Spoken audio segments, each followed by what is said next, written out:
কেরালা ট্যুরের আজকের আমাদের নিবেদন কন্যাকুমারীর সূর্যোদয় ও সূর্যাস্ত আর বিবেকানন্দ রক। বিবেকানন্দ সাঁতরে এসেছিলেন, তখন তো এসব কিছু ছিল না। সাঁতরে এইখানটা এসেছিলেন তখন এখানে বিবেকানন্দ স্বামী বিবেকানন্দ তখন ইনি এখানে 3 দিন মেডিটেশন করেছিলেন, ধ্যান করেছিলেন। তখন মা কন্যাকুমারী ওনাকে এসে দর্শন দিয়েছিলেন।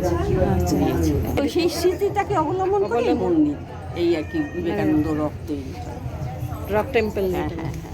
আর উনি তো সারা ভারতবর্ষ পায়ে হেঁটে ঘুরেছে বিবেকানন্দ। হ্যাঁ, অথচ কত অল্প বয়স, 39 বছর বয়সে মারা গেছে।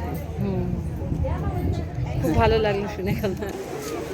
তামিলনাড়ুর কন্যাকুমারী এমন এক সমুদ্র সৈকত যেখানে একই স্থান থেকে সূর্যাস্ত ও সূর্যোদয়ের মনোরম দৃশ্য উপভোগ করা যায়। সানরাইজ দেখতে এসেছি, কিন্তু জানি না এই সানের হচ্ছে এইটুকু অবস্থা আমরা দেখতে পাবো কিনা। সন্ধ্যা হচ্ছে, মেঘ করে আছে। আমার তো এমনিই ভালো লাগে সানরাইজ পয়েন্টে এসে বসে আছি, দেখতে পাই কি না পাই, এই যে একটা সমুদ্রের মধ্যে দেখ ঝিকিমিকি আলো, এইটাই খুব ভালো লাগে। আর এই সকাল হচ্ছে, এই ব্যাপারটা খুব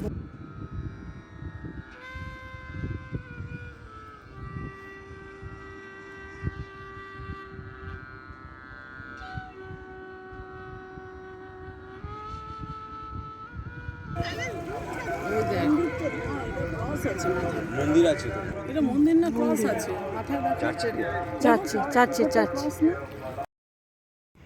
কন্যাকুমারী ভারত মহাসাগর, আরব সাগর আর বঙ্গোপসাগর এই 3 সাগরের মিলনস্থল, তাই একে ত্রিবেণী সঙ্গমও বলা হয়ে থাকে।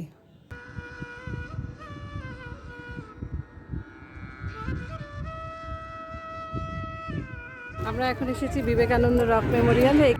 বিবেকানন্দ রকের পাশে তৈরি হয়েছে তামিল কবি ও দার্শনিক থিরুভাল্লুর মূর্তি।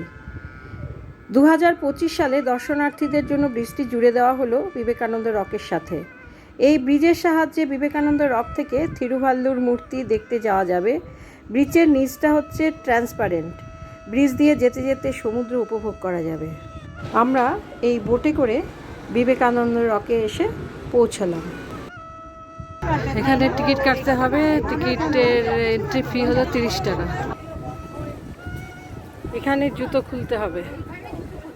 Please keep your footwear here, free of charge. এখানে কোনো চার্জ লাগবে না। আমরা এখন বিবেকানন্দ রকে এসে পৌঁছেছি। রাস্তা আমরা বোটে এলাম। এখানে 2 রকম, একটা হচ্ছে নর্মাল, যদি স্পেশাল টিকিট কাটা হয় তাহলে 300 টাকা করে।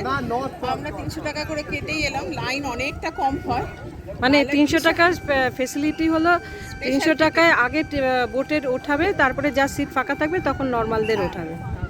আর বিশাল লাইন পড়েছে, বিশাল লাইন। তবে হ্যাঁ, বোটে অনেক জায়গা আছে আর চারপাশটা তো ভীষণ সুন্দর লাগছে দেখতে, একটা অন্যরকম ভিউটা খুব সুন্দর। দূর থেকে পুরো শহরটা দেখা যাচ্ছে, খুব সুন্দর লাগছে। অনেক মন্দির, চার্চ এই দূর দূর থেকে দেখা যাচ্ছে। এখানে হয়তো ছবি তোলা বারণ আছে, তাই বাইরে থেকে দেখিয়ে দেব। সূর্য মাথার উপরে।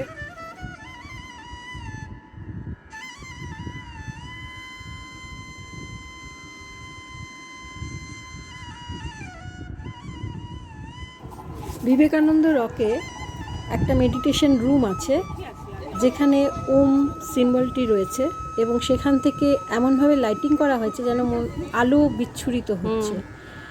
আর একটা সুন্দর হালকা সুর সারা ঘরে ছড়িয়ে পড়ছে। প্রত্যেকে এখানে তাদের মতো ধ্যান করছে এবং যেন একটা প্রশান্তি বিরাজ করছিল সারা রুমে। ওখানে ছবি তোলা বারণ, কাজে আমরা ছবি তুলতে পারিনি। আরেকটা কক্ষে বিবেকানন্দের একটা স্ট্যাচু ছিল, তো বাইরে থেকে আমরা কিছুটা তোলার চেষ্টা করেছি।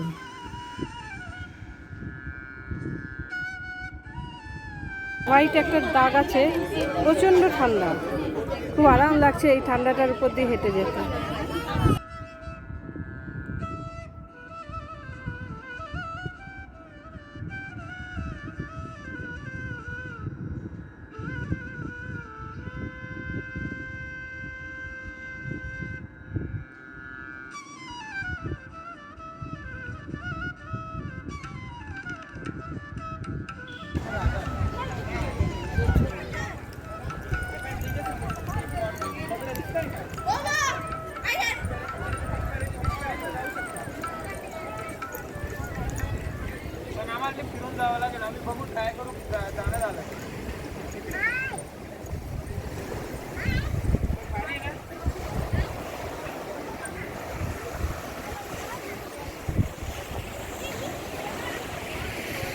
ভিডিওটি ভালো লাগলে লাইক, কমেন্ট, শেয়ার ও সাবস্ক্রাইব করার অনুরোধ রইল।